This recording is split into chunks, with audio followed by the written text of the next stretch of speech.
Hey everyone, this is Ale, and welcome to today's review. We're going to actually do the Shaman Oracle by Collette Baron-Reid, and it's also with one of my favorite other authors, Alberto Villardo, Marcela Lobos, illustrated by Jenna Della Grottiglia, which is one of my favorite people who do artwork. So I have wanted this deck for so long. So I wanted to go over it with you and do some reviews. I know most of you have seen probably some reviews here and there and everywhere, but I wanted to do some specific work with this deck.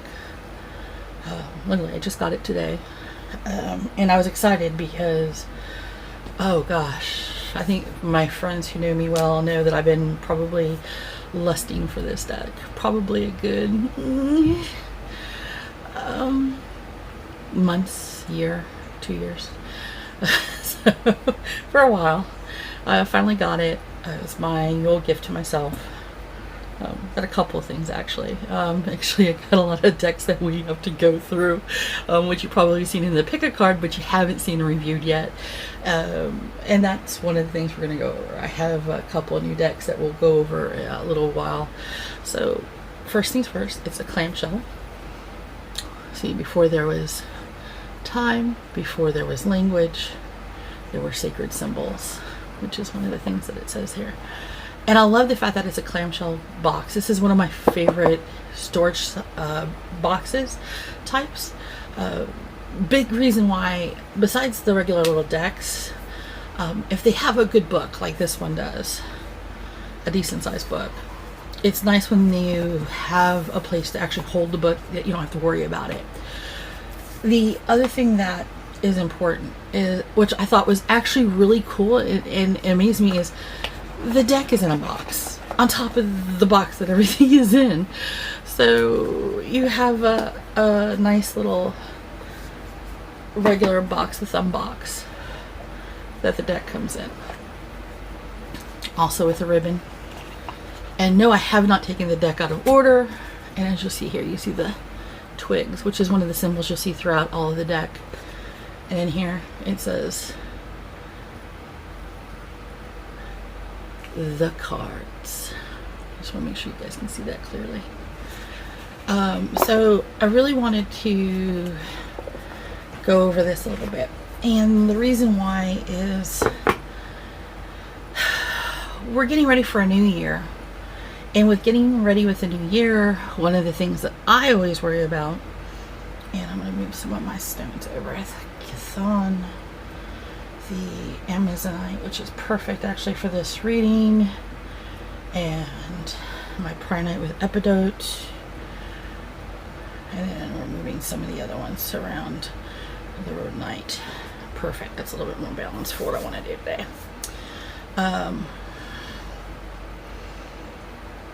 This deck is amazing. So first things first, I'm going to of course show you the cards. So, and they're so intense. Look at that, the ancient one, which reminds me of the ancient one from Doctor Strange. And if you know me at all, you know I'm a very big Marvel fan.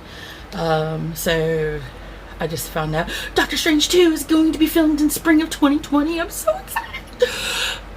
Scott Derrickson's back. To me, nobody else can touch the Doctor Strange films but Scott Derrickson. So there you go. The Indian cross. And I know these are going to show up a little bit backwards in filming, so I'm going to see if I can flip the film after. The arrow. And I know it's because I flipped the camera to be able to watch my hand movement. So we will see what I can do to fix that. Beauty Way. The Beloved. And I'm literally doing these in order. I'm going to skip around a little bit. The Blade, which is made of obsidian, by the way, if you did not know. Back in prehistoric, early man, before iron and copper, blades were made of obsidian and were flint sharpened. Even flint blades were done then. But obsidian, when you could get it, was super fine. And actuality, they've actually brought back obsidian blades into surgery for microsurgery because it cuts so finely without tearing flesh that they have found that it's actually a better scalpel than a lot of other regular metal scalpels, and basically it does keep sharp for longer. The child. And see, these are useless facts that I actually know. The circle. Completion. The Ouroboros. Greek. Corn. Native American. The council. The coyote. And yes, some people will say coyote. Depends on who you're taught by and why. The crow. The curse. I love that card though. Has a lot of meaning to me personally. So we're going to skip ahead a little bit. The holy mountain. The hummingbird. The hunter. The jaguar. This particular animal I actually have a lot of associations with. Back in 1995, 1996, 1995, I think was the end of 95. I went to Mexico, Cancun for anniversary with my ex-husband. At the time we were married. I went to Chichen Itza, which was my request. His request was to go to one of the water parks, which has the cenote water flumes, Xcaret. But I wanted to go to Chichen Itza. And I climbed at the time that they still allowed it, the Great Pyramid. And I climbed a couple of other things and took pictures and went on the ball court, had a good time there. But climbing the Great Pyramid, the Quetzalcoatl Pyramid, was very intense for me because I had done a lot of prayer work and had done a lot of prepping for going. And I actually had an experience once I reached the top.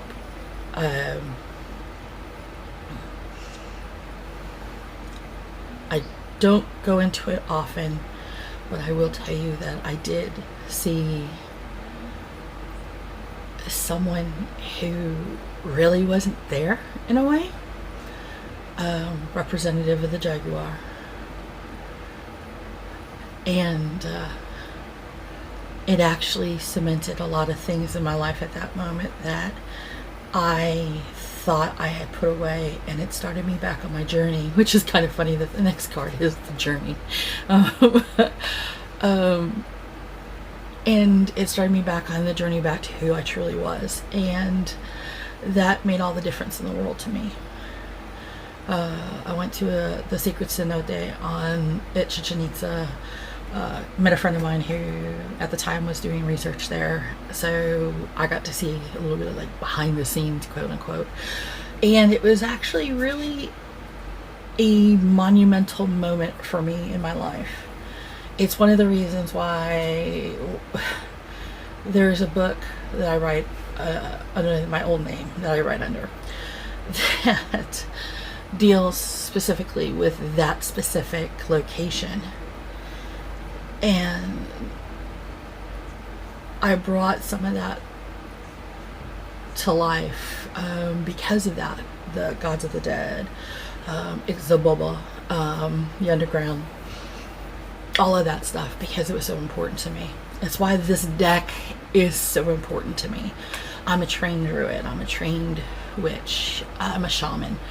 So this Mystical Shaman Oracle deck is amazing to somebody like me. The fact that I have the Spirit Keeper's Tarot, this is going to be like the amazing 2 decks that can go hand in hand for me like nobody else. The Lower World is a Baba, and that's what it's called.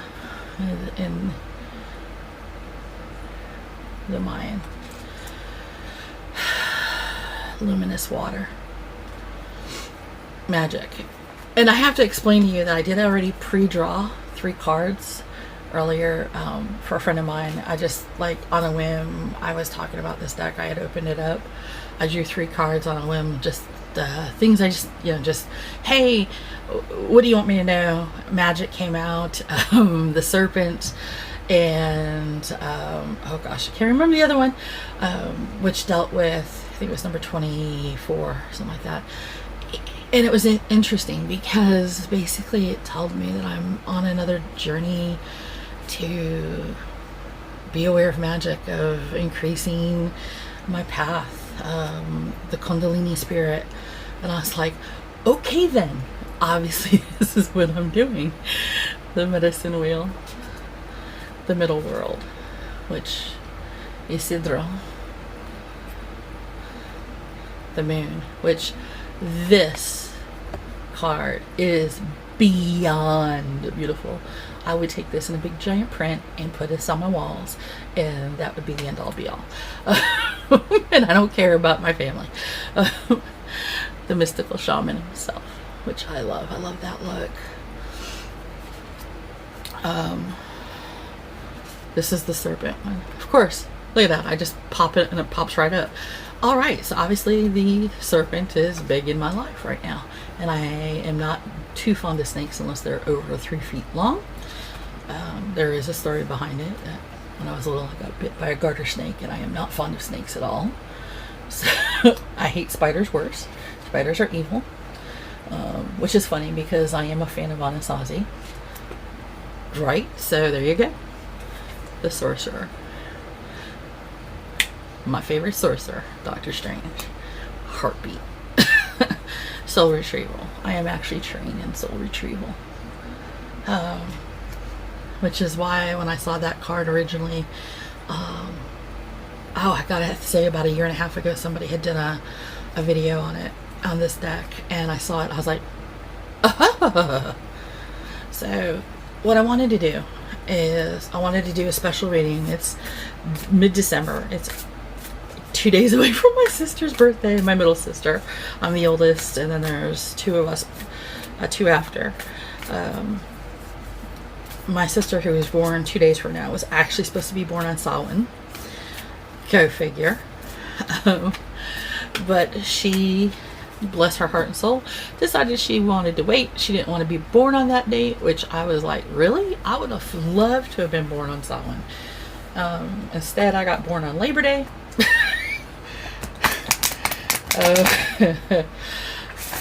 So U.S. Labor Day for those of you who are overseas. So yeah. So what I want to do is I want to talk about the energy of what to expect.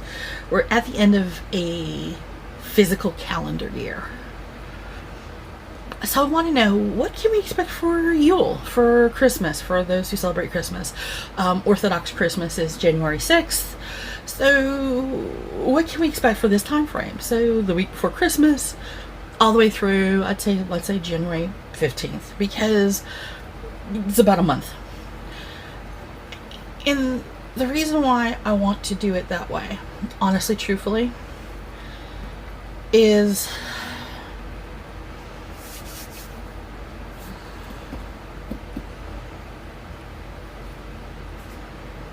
that there is a spirit going on right now. Changes, and I mean big changes, like huge, going on lately. People are craving more love and affection. People are needing to feel with it. And people who I know who never thought that they had abilities. Everybody has talents. It's a matter of developing a lot of them. Some of them are, may not ever be huge or humongous, but people who do have some talents have noticed that they've been boosting in energy and ability even more. And so I wanted to take a look and ask, for this time frame from today going through January 15th, what can we expect? What can we get out from the universe? What does the universe need us to know? And what do we need to know to do to benefit ourselves and to help others? So that's what we're going to do. And I'm having it facing me because I'm cool like that. Hummingbird, I love you. Tree of Life. Oh, heck. We're going to have one heck of a reading, people. Now, I'm not super familiar with all the cards, so some of them I'm going to read the info on. Some of them I'm actually familiar with just from self-knowledge. Spirit animals, that kind of a thing. So we're going to take a quick look and, wow, okay. And go from there. Now, when it comes to the corn, and it's not Children of the Corn, so those of you who are horror movies people, no, you don't have to worry about it. Corn actually represents the mother of sustenance, the tangible abundance of life. It's material prosperity in the world of form that provides stability and sustenance. So you planted a beautiful field of dreams. You've worked hard. Even when you thought you were losing faith, you kept going. So now the spirit of the corn has come to you to honor and show you a bountiful harvest is coming.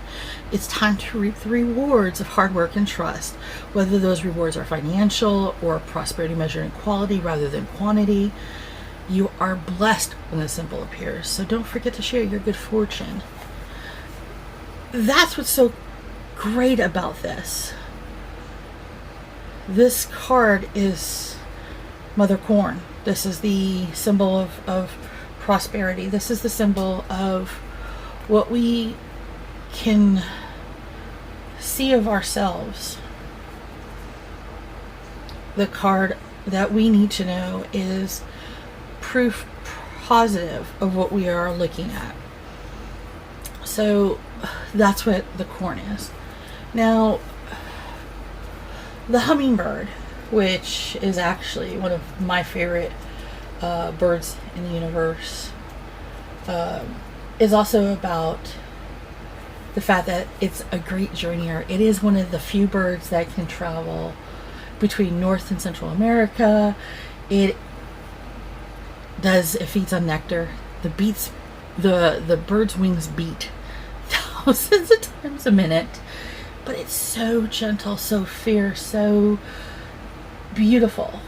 And it reminds us that self-care is huge. We need to be on the lookout of overdoing things. We need to be, even though we may be on an epic quest, we may be preparing for a new adventure, we still need to take care of ourselves. We have a tendency when things get going to forget to take care of ourselves. And I'm going to be the first one to tell you I am very, very bad about this. In fact, I have a very hurt knee that I have not been taking care of, and I got to go take care of it. This is probably a reminder to do so. So even though you're going to face tests and anything else, you're going to reach your destination in time. Don't let go. Don't forget to take care. You have the ability to go the distance. So that's the important part of that. The coyote. Now the coyote is actually interesting because the coyote is the sacred trickster spirit. Now there is a book series called The Walking Papers. The Walking Papers by C.E. Murphy, which I will recommend to every and anybody who loves urban fantasy. I absolutely adore the series, and it deals with the coyote as part of that series. One of the things that I learned over the years, and I have seen coyotes, when dealing with coyote as a sacred symbol, one of the things you need to know, and I'm going to read what it says here. It says, it brings the energy of divine deception to set you free from the shackles of what doesn't serve you. Sometimes it appears that you will get everything you want, only to find that the coyote brings you the opposite of what you hoped for. The lessons offered by coyote may appear confusing, but they are most sacred and always for your highest good. So if the coyote is calling, it is time to pay special attention to the detours and disappointments, as they are true tests of faith. And more importantly, you need to know that if you've turned over your intentions to the Great Spirit and you have set yourself to the higher good of what you need to do, of what is best for you, for others, you may find yourself sometimes lost and confused because you haven't set a clear course. You set yourself to this, I want to do the best good and for that's good for all. Yeah, but what exactly do you mean by this? Are you wanting to take a sacred journey to become a healer? Do you want to become a teacher of men? Do you want to bring out X, Y, and Z? And that's what the coyote does, is he says, hey, are you ready to handle what you're really asking for? Let's challenge you a little bit. Let's see if you're truly up for this. And if you're not, it'll call you out. And when he calls your name and he calls you out, you may find that you're truly already, and all the disappointments and whatever have set you on your path even firmer. It has made you more resolute than ever before. That's the gift the coyote brings. Now, the tree of life. The tree of life is in multiple cultures. Ysidro. It is the tree of life from the Kabbalah. The tree of life shows up within the mystical origins of the Mayans, the Aztecs. So one of the things about the tree of life is that it's a giving tree. It basically is a sacred symbol throughout the Americas. It is when you look at its roots, it goes deep into the lower consciousness. It is basically where it goes from your subconscious to your source of your destiny, which is where the leaves and the branches go out to. It is your whole life's journey. It is from the beginning of your life until you are ready for the next step of transition. Now, remember that shallow roots mean that in the greatest of storms you will fall over. Those with deep roots can survive anything.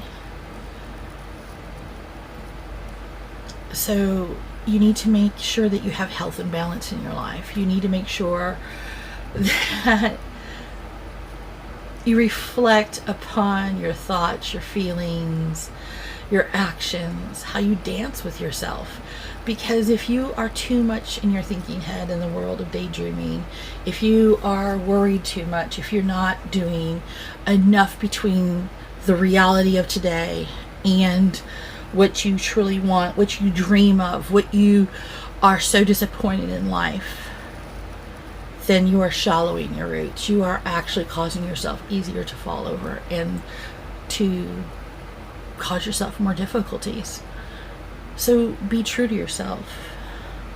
Look ahead. Think about what you're actually doing and what you really want, and are you working for it? Become alive, become aware. Realize that not everything is going to go easy and simple. Those are the things that we need to look forward to. To realize that, yes, we are going to harvest. We are going to have a new sacred journey starting. Oh my God, really? Do I need another journey? I'm already on 2. This is probably actually the journeys they're talking about, but I don't need a third, please. We are going to be challenged on our thoughts and our means. We're going to have difficulties. Difficulties happen. Don't let them stop you. Make sure your roots are deep. Rely on your friends. That's what they're there for God's sakes. They're not there to trick you or to do anything else. Friends are there to help. Be real. Don't live in daydreams. Don't be jealous of others because they have what you don't have. They have what you don't have because you haven't taken action to make that happen. And if you haven't taken the action to make it happen, then of course you don't have it. Do you? One of the things that I'm seeing, and this may not be for all of you, but it may be for one of you. It's telling me to pick this. It is telling me to pick this card. So here we go. Vision Quest. It's time to go on a vision quest. It's time to take this solemn time frame, the winter, the time of Caradwyn, the time of darkness, the time of shutting down, getting rid of what doesn't work, putting together what does, and divining out what you truly need. What's ahead? Take the look, take the quest. Look deep within yourself. Look deep ahead of yourself. What do you want? How are you willing to go for it? Chart what you want to do and how you want to do it. Coyote will tell you if you're on that right path, because he will throw those things at you. Boink! Nope. Boink! Nope. You failed that one, so obviously that's wrong. That's a dead end. Boink! Oh, okay, yeah, you're still going. Good, that's good. In the end, like the hummingbird making that journey, you're going to be fulfilled. You'll deepen your roots. You'll have success. You will be that tree of life, blossoming, giving to others, giving to yourself. So yeah. So, like I will tell you, I have wanted this deck for the longest of time. This deck is going to be used for private readings I give. You can, of course, contact me if you want a private reading at my website. You can email me. One of the things I will tell you is definitely, if you haven't gotten this deck and you're intrigued by working with sacred symbols, sacred energy, get the deck. It's more than worth it. It is definitely something to honor yourself with, honor others with. So yeah, 10 out of 10, definitely. Until next time, Bendithium.